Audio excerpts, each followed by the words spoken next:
coisa também é o lance de... Uma coisa que me incomoda muito são esses termos que são criados hoje em dia de lugar de fala, apropriação cultural, essas coisas de limitar o debate logo, de você matar logo de cara, assim, de você não poder nem emitir opinião porque você não tá dentro dele. Existe alguma... No começo era uma coisa que começou como uma coisa boa e depois veio pra isso? De onde vem isso? A teoria, isso tudo vem da tradição de esquerda pós-anos 60, pós a derrocada moral da União Soviética, porque ela só vai derrocar de fato politicamente no final dos anos 80.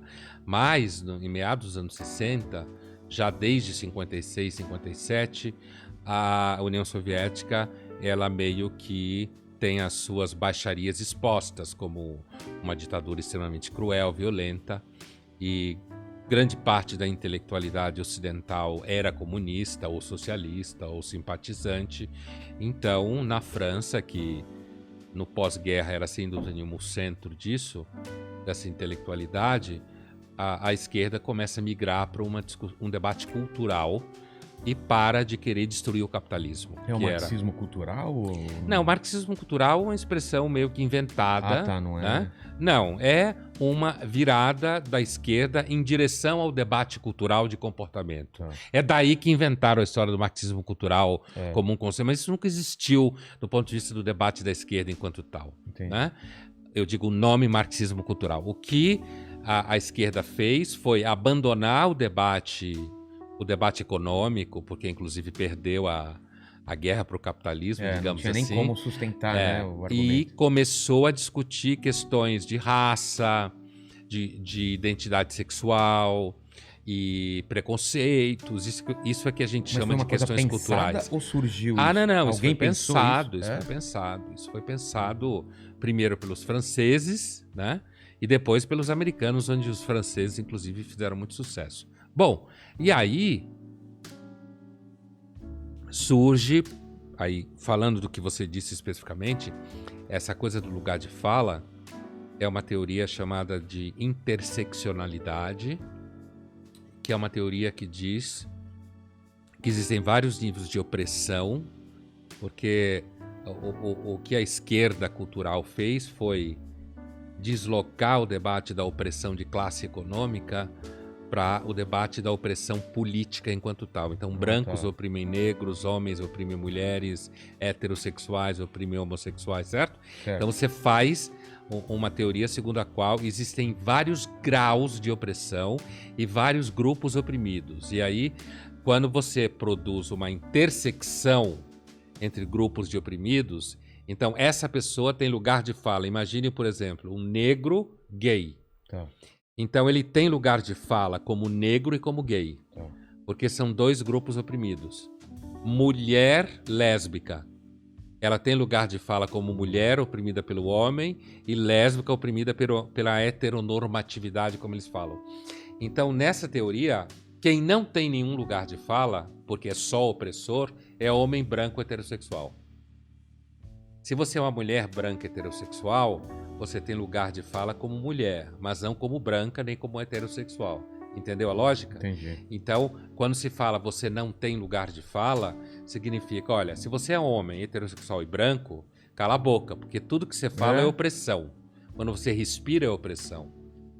Então essa é a teoria do lugar de fala, que é uma teoria que é fácil de compreendê-la do ponto de vista da história e tal, mas na prática ela se transforma na universidade em formas de censura, de você não poder... É um limitador do debate. É, um limitador, claro, mas debate é um fetiche. Na universidade não existe debate. Não existe? Fetiche, não. Mas por quê?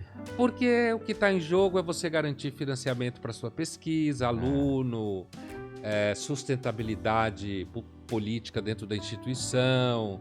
Então, a ideia do debate pode acontecer numa sala de aula.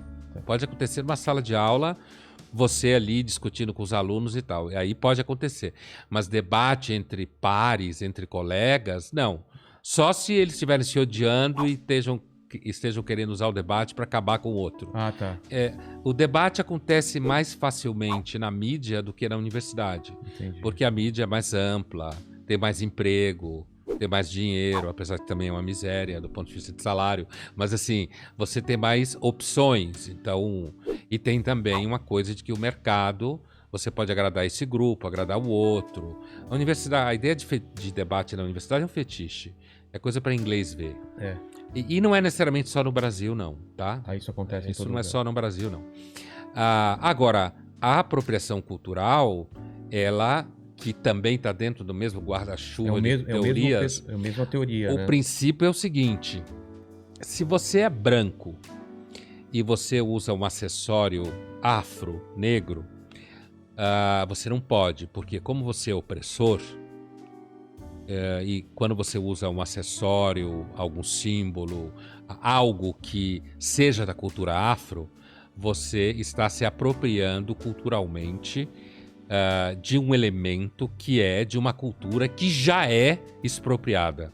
Foi escrava, explorada no capitalismo. Mesma coisa com relação a índio, por exemplo. Você é branco e se você usa uma roupa de índio no carnaval, como alguns anos aconteceu com alguma artista famosa, que eu não lembro mais, É verdade, ela que saiu se vestiu de fantasiada. índia, caíram de pau em cima Alessandra dela. Negrini. Alessandra Negrini. Então, caiu de pau em cima dela. É o mesmo tipo de lógica. Agora, se você vem de uma cultura oprimida e você usa um elemento de cultura opressora, aí não é uma apropriação cultural. É por isso que tem gente que fala, por exemplo, então eu não posso usar, sei lá, um cabelo rastafari, porque é de cultura afro-jamaicana e tal. Então os negros não deveriam poder tomar vacina, porque foi inventada por brancos. Mas segundo a teoria, a apropriação cultural só funciona na direção do opressor, de cima para baixo, exatamente. Ela só funciona nesse sentido. E é claro que dá para entender a teoria, mas na prática ela é um pouco... Imagina pessoas que frequentam o terreiro de candomblé que são brancas, elas estão se apropriando culturalmente. Então, esse debate da esquerda cultural acaba sendo uma coisa meio asfixiante. Eu preferia a esquerda que queria acabar com o capitalismo. Exato, né? Dá a impressão que estão escolhendo umas brigas tão pequenas para... É que nem a linguagem neutra. Será que essas lutas... Então é o fim da picada. São essas lutas que a gente precisa brigar agora? Não tem coisas muito maiores que tem realmente gente morrendo, gente sendo oprimida de verdade mesmo? Não é mais importante do que menine ou menina ou menino? Não sei. Essa discussão parece um pouco coisa de menino de classe média alta, né? Que faz curso de humanas, né? Parece um Tem pouco... muito tempo sobrando. Uma coisa assim meio... Tem boleto pra pagar. Então. Eu sempre fico com uma certa suspeita disso daí. Agora, é claro que você tem... Eu lembro de um caso na Inglaterra, alguns anos atrás, que você tinha um grupo... meninas que foram usadas em festas, sim. Menor de idade e tal, e isso foi feito num grupo de imigrantes na Inglaterra, de um grupo específico, e isso ficou rodando um pouco mais de 10 anos, porque havia toda uma preocupação da polícia não ser acusada de ser preconceituosa e tal.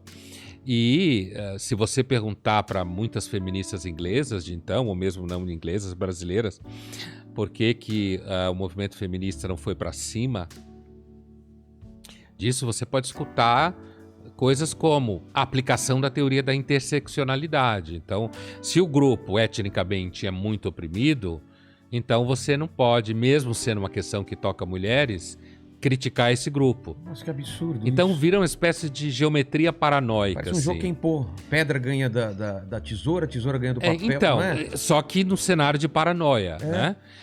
Mas o problema é que o capitalismo não tem competição, né? Como assim? Não tem sistema. O socialismo visava superar o capitalismo com produção econômica e faliu. Faliu, né? Então, não tem muita opção, assim. Não tem outra coisa que surgiu não que tem possa outra bater. coisa. Entendi. Não tem como você superar o sistema capitalista de produção de mercadorias então acaba virando essa coisa. Então a decisão foi democratizar a democracia, acabar com opressões que não são da ordem do capital, como se fala, opressão que é da ordem cultural, ou da ordem de comportamento, opressão da ordem racial, e tudo se mistura, porque tudo bem, você combater o racismo, tá valendo.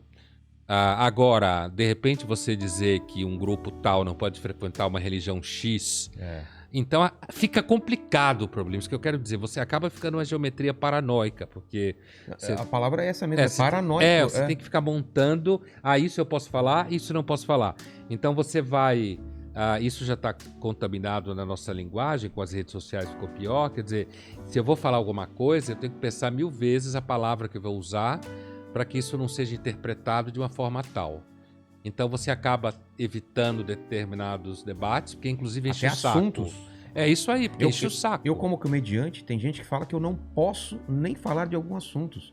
Como se tivesse algum assunto que não pode ser falado, entendeu? Acho tão estranho isso. Mas é isso mesmo.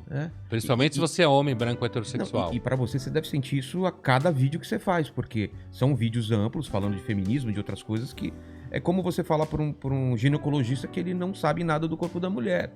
Não, quem é você pra falar do corpo da mulher? Fala, eu trabalho com isso, entendeu? Então, um pensador... Ou eu gosto disso, mas no seu caso, eu penso sobre isso, quero falar o que eu penso. Não sei se eu tô certo ou errado, mas eu quero trazer pro debate. E parece que nem isso pode, entendeu? Isso tem a ver com a teoria do lugar de fala, né? Exatamente. Mas é que eu... primeiro eu comecei na carreira da mídia antes das redes sociais pegarem fogo. Eu comecei a escrever na Folha em 2008, sistematicamente. Eu escrevia antes na Folha, no Estadão, mas a coluna em 2008, exclusiva. Então, assim, as redes sociais ainda não eram o que são hoje. Mas, na época, era muita carta para Folha, abaixo-assinado, gente querendo que eu perdesse o emprego. Hoje, com as redes sociais, as pessoas acabam ficando mais vulneráveis. Mas, como eu não sei o que acontece nas redes sociais... Você não controla suas redes, deixa alguém... Não, quem controla é a DOCA, então uma empresa. Você está muito mais perto da felicidade do que a gente. Então, você sabe disso. Nesse aspecto, inclusive o Taz uma vez disse que minha relação com as redes sociais era uma relação de sexo seguro. Ele usou essa expressão. Muito bom. Quando a gente estava conversando num programa. Então, assim... Então, eu não sei o que acontece nas redes sociais. Isso é muito bom. É o meu sonho.